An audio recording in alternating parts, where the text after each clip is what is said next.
welcome back.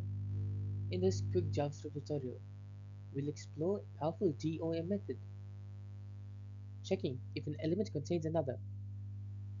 This check is commonly used in events delegation, dynamic UI updates, and DOM traversal logic.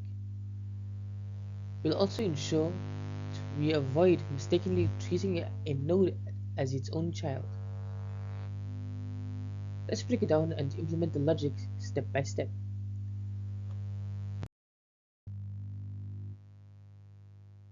This function helps validate structural relationships between two DOM elements.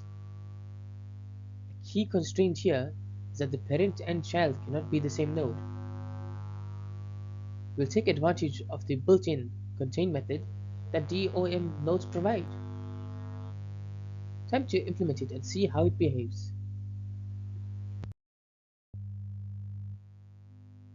The function first ensures the parent and child are not the same node. Then, it uses parent contains child to check whether the child is somewhere inside the parent. If both conditions pass, it returns true, otherwise false. Simple but powerful when working with nested DOM structures. The logic starts with a straightforward identity check using not strictly equal to.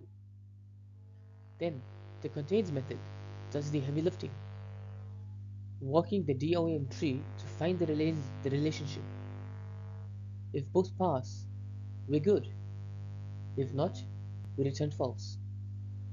This is particularly useful in UI logic and custom element detection. In our first case, let's inside, where the parent and child element are title and head respectively, so we return true.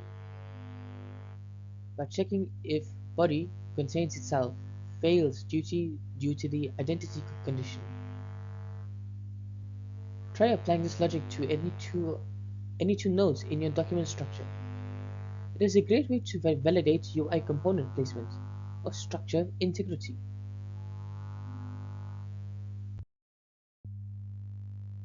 This technique is very handy in dynamic UI rendering or in handling events from nested children.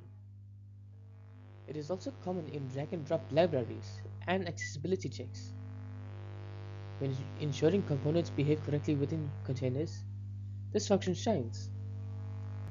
Let's wrap up what we learned. To summarize this small function plays a big role in web development. With just 2 lines of code, you can enforce structure, improve security, or power UI logic. I hope this gives you a deeper appreciation for DOM methods. Happy coding, and see you in the next one. Thank you for watching. If you enjoyed this video, please make sure to like, share, and subscribe for more JavaScript tutorials. I'll see you in the next one.